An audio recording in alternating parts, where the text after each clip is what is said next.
తెలంగాణలో సాగునీటి కటకట మొదలైంది. జయశంకర్ భూపాలపల్లి జిల్లా రేగొండ మండలం కేంద్రంలో సాగునీరు లేక పంటలు ఎండుతున్నాయి. దీంతో రైతులు ఆవేదన వ్యక్తం చేస్తున్నారు.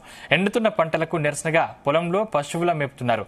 కాలువల మరమ్మతు చేయడం లేదని, సాగునీళ్లు ఇవ్వటం లేదంటున్నారు. 70,000 ఖర్చు చేసి వ్యవసాయ బావిలో పూడిక తీసినా లాభం లేకుండా పోయిందని రైతులు ఆవేదన వ్యక్తం చేస్తున్నారు.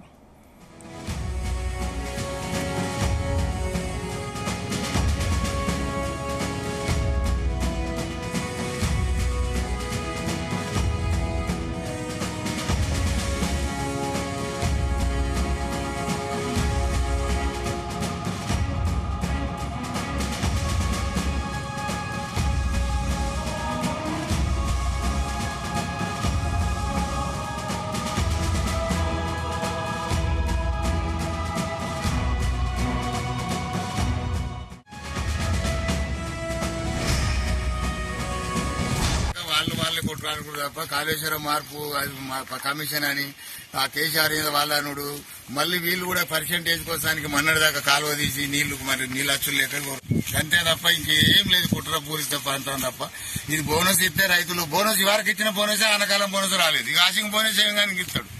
ఈ ఎండిపోతేనే ఏం కదా ఈ బాధనం ఎందుకనే ఆలోచనకు గవర్నమెంట్ చూస్తుంది. ఇది పరిస్థితి అంతే. రైతు బంధు అన్నాడు, రైతు భరోసా అన్నాడు, అది 6,000 15,000 అన్నాడు, అది 6,000 లేదు, నా 3,000 లేదు, ఏది లేదు.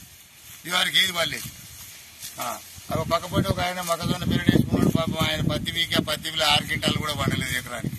పెట్టుబడి లేదు, రైతు భరోసా రైతు కాదు, రైతు ఆత్మహత్య చేసుకునే పొజిషన్ కి మాత్రం ఉంది.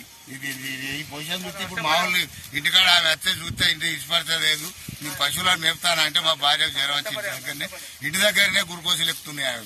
ఇప్పటికైనా కొద్దిగా వారం రోజులకు నీళ్ళు ఎత్తనైతే ఇది ఆగుతుంది అనుకుంటానా. వారం తప్పుతానైతే ఎండిపోతుంది. కంప్లీట్ గా ఉన్నది 2 ఎకరాలు ఎండిపోతుంది, 20 గుంటలు పారుతుంది. అంతే తప్ప ఇక ఏం ఆశ అయితే ఏం వదులుకున్నాం. దీనివల్ల అయితే ఏమన్నా నష్టపరిహారం గవర్నమెంట్ ఇస్తే ఏమన్నా ఆదుకుంటే అయితే మాకు ఈ ఎకరాల రైతు భరోసా ఇప్పుడు 4 ఎకరాలు ఉన్నది. 4 ఎకరాలకు వాట పడతనే లేదు. 3 ఎకరాల వరకు 2 ఎకరాలు